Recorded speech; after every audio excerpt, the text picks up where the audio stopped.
What is up, everybody? My name is Justin. This is Forever Self-Employed, and in today's video, we're going to be talking about parking lot striping equipment. We're going to be giving you guys a complete guide, everything you're going to need to know in order to get started with your parking lot striping business, take it up to an intermediate level, and then ultimately graduate to pro, which is what my guest is. Chris, how's it going, man?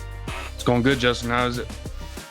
It's going good, man. We're glad you could join me. We've been wanting to do this for a little while. We want to lay out everything for you guys. So every piece of equipment that you're going to need along the way in order to progress within your parking lot striping business, as well as I want to give you guys some price ranges for each equipment group. Now, there are particular pieces to the equipment that are more expensive than other pieces, and we'll get into that here in just a minute. But it could be a little bit confusing and a little daunting whenever you have so many options for starting your parking lot striping business. And that's why we brought in a professional, who is Chris. Now, before we get into this one, I do want to share with you guys a couple things. First and foremost, me and Chris built out the How to Stripe course, mainly Chris because he's a striping professional, but the course goes through everything you need to know in order to launch your striping business and make it as successful as possible. Pro tips. We have a ton of 8 hours of training. We've got on-site stuff. We've got property protection and safety, new layout stuff, how to price the job, lead generation, along with just everything else that you're going to need in order to get started with your parking lot striping journey. So if you guys are interested in that, be sure to check out the first link in the comment section description. The second link, though, is going to be to in-person training. So if you're somebody who's been thinking about getting started in parking lot striping, but you're not sure, if it's right for you, then we have a link down below. Chris is doing some in-person training. You can fill out the form, and we'll get in contact with you if, you're somebody that can do some in-person training or somebody who's interested in that kind of thing. Because one of the biggest things is, Chris, and I want you to weigh in on this as well, is it's a little daunting to get started, especially when you don't know how to operate a machine. You don't know ADA regulations. You don't know how to price a service. So kind of speak to what it's like to come in person and train with you and how that can be beneficial for anybody out there who's interested in starting in this business. Yeah, it could be very beneficial. Matter of fact, earlier this week, Monday and Tuesday, we had a guy that gave us a call last week, asked if he can come up Monday and Tuesday for some in-person training. He came up. We did practice, how to price jobs, estimating, market assessment. It was a really good experience for him. He went from practicing in field to the last day of training. We just threw him on a job. He made a lot of mistakes, messed up a lot, but it was okay. We were there with him, and we were able to guide him every step of the way. But when he left, he was very confident that he was going to be able to start and scale his own business. And I'm excited. I believe he's going to be a major player down in Texas, where he came from, in the next few months. Absolutely. That's one of the things about the parking lot striping industry. I don't think it's really evolved too much. It's really been like a large barrier to get into the industry. And I think, the players that have been in it for a while kind of have a monopoly a little bit, if you will. And it's open for new people to step in. As you know, Chris got started, and he absolutely dominated within his first couple of years of doing this. So if you guys do want to learn from Chris, be sure to check out the second link in the comment section description. That is going to be to the in-person training. Also, if you can't make it in person, then you can check out the How to Stripe course, which is also great. So Chris, with all that being said, let's go ahead and jump to the topic of today's video, and that is the equipment guide, right? So let's start off with beginner equipment. I know me and you have made a couple different videos on this, but for anybody who doesn't know, a couple of the most important pieces that you're going to need is like rollers, brushes, tapes, things of that nature. In the beginning of your business, Chris, can we kind of talk about it being okay to do hand striping first, and then, kind of when you're ready, you can move into having a machine. Can you kind of speak to that a little bit? Yeah, 100%. There is a common misconception when it comes to entering into this industry that if you don't have $20K to drop on some equipment, that you're not going to be successful. And that is further from the truth as possible, because I know guys that reach out to me all the time who are entertaining the idea or wanting to get started that might not have $20K to go drop on a rig, that might not even have a couple thousand even to get into that intermediate barrier, right? I've heard of guys landing their first job from the stuff that we teach in the How to Stripe course. They've landed their first job, went out, performed the job with tape and rollers with paint, and they landed like 5K. So it's possible. It's possible for guys to take what is taught, implement it out in the field, and land big jobs, even if you don't have a machine. And then once you get to that point, you can always rent a machine for a day. And we might be able to talk about a little bit of that later on. Absolutely, absolutely. Actually, but for our wash business, our first job that we ever did parking lot striping, it was a hand rolled. We taped the lines, and I think we made close to $1,000 on that job. Like it was just, it's a great upsell for pressure washing. It's a great upsell in general, just because it needs to be done, and there's not a lot of service providers offering it. And so typically these businesses will have to Google and look for these services to be done by professionals. So if you're one of these people that are hungry and want to get out there and really make it happen for yourself, check out the How to Stripe course. In there, Chris kind of shows how to get around the gatekeepers and really get to those decision makers before they look at their parking lot and go, hey, we need to get this done. That way you have a leg up on the competition. So that's one of the beautiful pieces. I love that you said, Chris, that you can get started. Typically people have this mindset of I need 20K in order to get started, and it's kind of a barrier to entry for them. But as you mentioned before, we don't need that. So let's kind of go through the gamut on everything that we're going to need. I'm going to share a screen here, and we're going to take a look at Sherwin-Williams. Chris, like, one of your favorite places to do business and to get started with business is at Sherwin-Williams. Isn't this where you buy all your paint, right? This is where we buy a lot of our paint. Recently, we've been experimenting with a different manufacturer, but for the most part, this is where we get all of our paint and our supplies.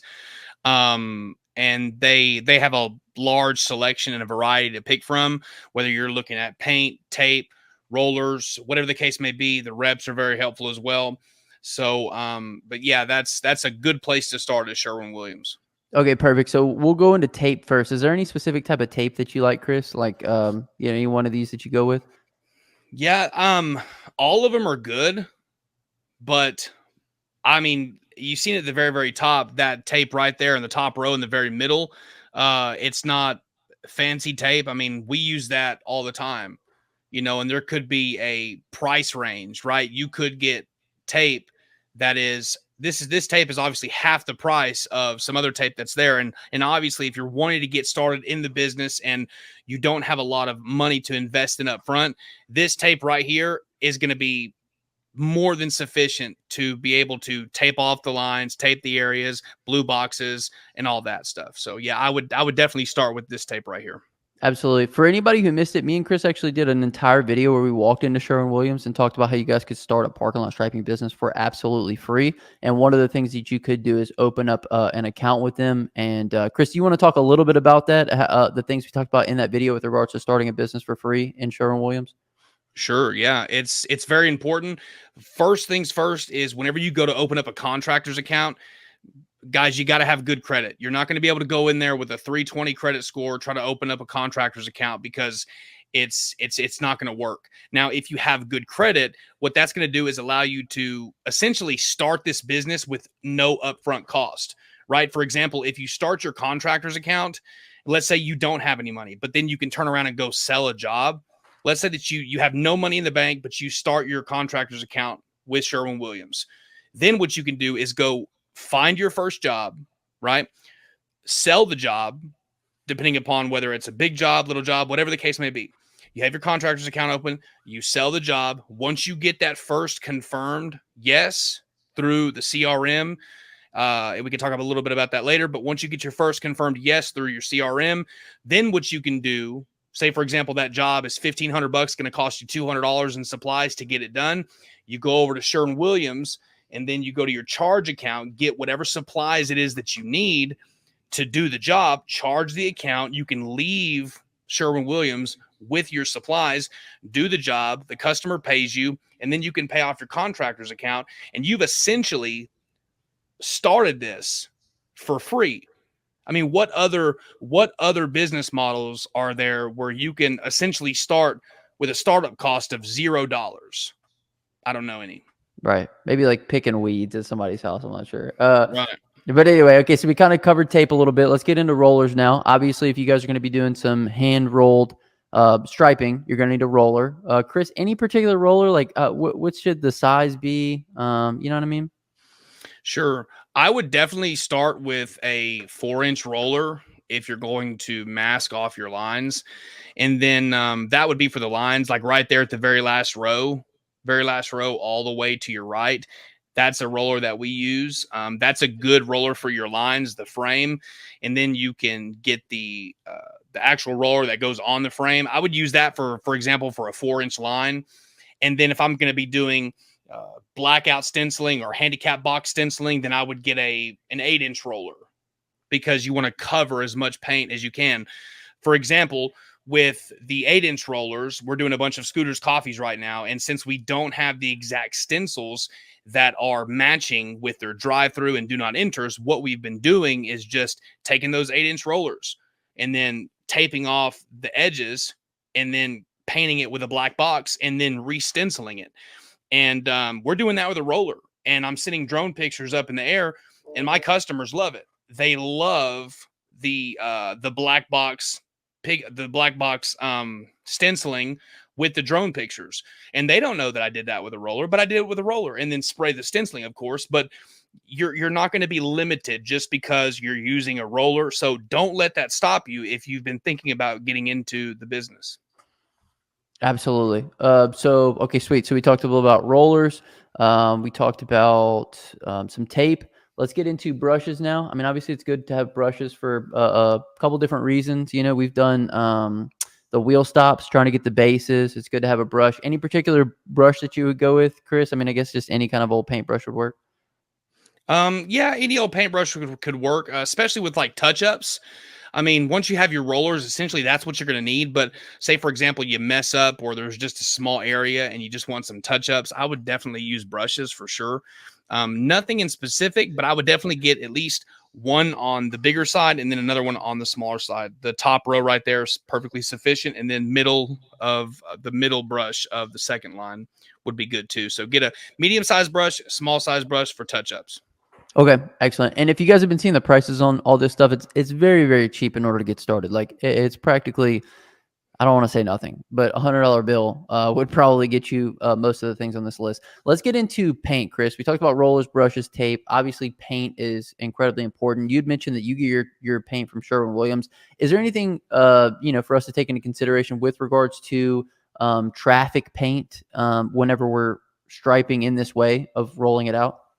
Sure. Yeah, that's a very good question. Very common question. What happens is with traffic paint, there are several different paints to choose from. It's important that you utilize the right type of paint for the application, whether it be your weather, what kind of materials you're spraying on, and the method by which the specifications state that you should. All that comes into play, and it's very, very important. And that's one of the things that we talk about in the How to Stripe course, the understanding various types of paints. That way, whenever you get finished, you have a good understanding of solvent-borne paints or water-borne paints, the temperature to spray them, what pressure to use, what tip to use. I mean, all these factors are very important, and we've included that in that training. That way, whenever you get done, you will have a better understanding of traffic paint. Now, specifically, if you're starting off with tape and rollers, which is fine, you're going to need to use a waterborne or latex paint. You're going to have to use that because the solvent-borne paint, you're not going to be able to roll that effectively, especially if you're striping large jobs. So I would start off with a waterborne paint. Okay, excellent. Waterborne paint. Okay, sweet. Paint is one of those things that you wouldn't think would be very tricky, but when it comes down to parking lot striping, in a lot of instances, it can be very tricky. So let me see if I can find the water. Yeah, here we go. Pro Park waterborne traffic paint. And as Chris mentioned, if you get an account with them, then you can easily go and get this, and you can put it on your account and actually pay for it after the job, which is incredibly beneficial. So water paint, if you're going to be hand rolling, and then Chris, like, we can kind of hop over here and let's take a look at the striping machines. So let's kind of talk about the first striper that you get, right? Because this is kind of a big thing in where the price point is going to land. Now, a company sent me my first striper, and what they sent me was a field striper. I think it was no, it wasn't a Graco. It was a field laser though, right? Right. It was a Titan 850. Titan 850. Okay, that's not going to be on here. But Chris, can you talk a little bit about that beginner striper? If we wanted to get started in the business, which one we can kind of go with? Yeah, I mean, there are several different options to choose from. You can start off with a 4250 airless striper. You could start off with a Titan 850, or you can start off with a Graco S100 airless field marker. The difficult thing about it is let's just take the 850 for example. you're going to be limited. So with your Titan 850s, you're not going to be able to use solvent-borne paint. You're only going to be able to use waterborne paint. I would keep that into consideration because you're going to be limited, especially whenever you get into colder temperatures. Now, but don't let that stop you, because I've got a friend who got a Titan 850 and ran 100K his first year. If you haven't seen that video about parking lot striping machines on my channel, go watch that video. It talks about the Titan 850, where I have done product reviews on various types of parking lot striping machines. If you go watch that video, I break down the pros and the cons about the Titan 850, and that's a good starter machine. I mean, ideally, it's not something that you want to stay with, but if you need something quick and you can only afford, $3,000 for a machine, then the Titan 850 or the Graco Field Laser is probably the way that I would go, or the 4250 for sure. Okay, excellent. For anybody who hasn't checked out Chris's channel, be sure to check it out. I'll try to leave it linked, but it's Chris the Striping Guy, like the best content on the internet with regards to parking lot striping. Like he mentioned, he's actually got reviews of different machines on here as well. Chris, you'd kind of mentioned and you might have said it and I just missed it, so I'm going to re-ask it. You'd kind of mentioned about the paint. Can you talk a little bit about the difference in paint that this one uses? Because I know sometimes that we've had issues in the past with regards to the paint being too thick and not spraying properly, or we'll get clogs in it, right? Isn't that what you're kind of alluding to earlier? Yes. So you would never, under any circumstance, for example, want to mix two different types of paint.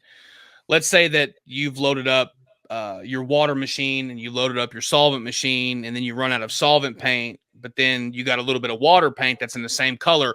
Ideally, you would never mix that paint together in that machine, right? So you would never mix solvent paint with waterborne paint. And that's how it is with your machines. You can do it, but it has to be filtered properly. And all those things we teach within the How to Stripe course, how to filter the machine, how to clean them, all that, so on and so forth. But yeah, you need to have a good understanding of the specification requirements that your machines are designed with. Because if you don't have a good understanding of your machines or your traffic paint or what type of spray tips to use, if you don't have a good understanding about that, then you will get clogs. So, for example, in this video, you're looking at the Titan 850, and say, for example, your paint's a little bit clumpy. Well, with waterborne paint, you could just add a little bit of water into it, a fourth of a cup of water, and then you can mix it up with your drill, put it on recirculate, let it go through the machine a little bit, thin it down just a tad bit, because when you thin it down, it's going to be a little bit easier on the pump, especially with smaller machines. Okay, excellent. Great advice, Chris. Just because, I don't know, sometimes we'll have issues. And when you get that thick paint in there and it messes, and it clogs up, it splatters all over the place, and it's just not a good look. So that's one of the benefits of using some of these higher end machines that we're going to get to here in just a little bit. But as far as beginner equipment, right? We covered rollers, brushes, tapes, paint, striping machines. The last one is stencils. So I'm going to go ahead and hop over into the stencils in here, Chris. And then I kind of want you to break down for us, though, what stencils can we tape off and what stencils do we absolutely need with the beginner setup? Sure. You at least need 3 stencils. Okay. You need a directional arrow, you need a fire lane stencil, and you need a handicap stencil. Now, depending upon your local regulations will determine the size of the stencil that you need, but you at least need a handicap stencil, a fire lane stencil, and a directional arrow stencil. Now, as you graduate from doing restripes into new construction, depending upon where it is that you're servicing, whether it be a particular fast food chain, they all have their individual stencils. Okay, so you have to custom order those. As you guys graduate from beginner to intermediate to advanced, all you need to do is start with 3 stencils, and you should be able to get all 3 of those stencils for under $100. Okay, boom. And let's take a look at them, actually. So you'd said fire lane? No. This is the fire lane, right? Fire lane, yeah, yes, or fire lane, no parking, depending upon the type of material too. So if you get it in the best type of material, that's going to be a determining factor financially as well.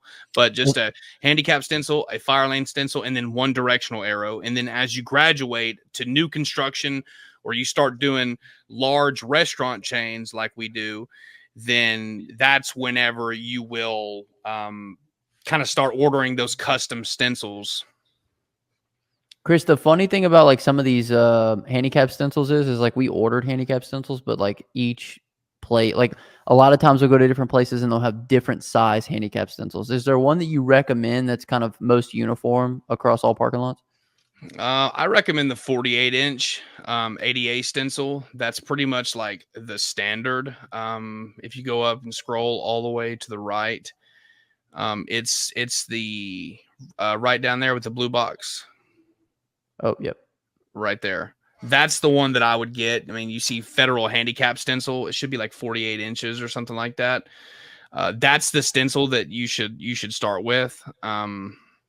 That's what I would start with, the guy with the blue background, because I mean that's the federal symbol that's recognized. Now they're trying to change it into another symbol, but as for the moment, the handicap stencil federally has not changed, and because ADA is important. I mean, this is all the stuff that we talk about in the How to Stripe course, right? Not just the stencil you need, but we also talk about how to identify fire lane code violations on restripes, access aisles, the dimensions, why it's important, what could happen if an accident does occur, how to identify signage, proper signage. All that is loaded in that training. And we specifically did it that way, that when you get done with it, you have a better understanding of fire lane, of ADA, stencils, how to stencil, so on and so forth. So it's very beneficial to know these things without a doubt. Absolutely. And as you guys saw, that training is over 8 hours long. So it's like we could never cover all that in a live on here. And it would probably bore a lot of people because although new layout is boring, it's terribly boring, at least for me, because I don't like new layout that much. You can make a lot of money with new layout, and not knowing it, will prevent you. I think a lot of people, like, you see parking lot striping, you just figured, oh, I'm just going to go out there and restripe everything. But that's not the case, right, Chris? Like a lot of, new construction has new layout, right?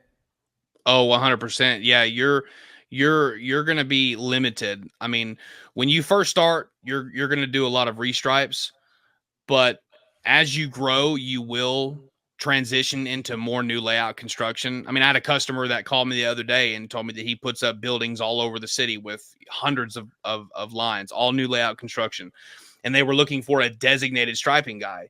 Well, when you talk about new layouts and site plans, I mean, that you have to be able to read those. I mean, with new construction site plans. And that's one of the things that I love about How to Stripe, is because there is not another training out there on the market. Now, there are other trainings, but it's not as in-depth, because we bring in a project manager that has managed multi-million-dollar projects, and we brought him in, and within the How to Stripe course, he actually teaches how to read those site plans, how to have a firm understanding of new construction layout. We also talk about how to lay out perpendicular parking, 45-degree angle, 60, 75-degree angle parking.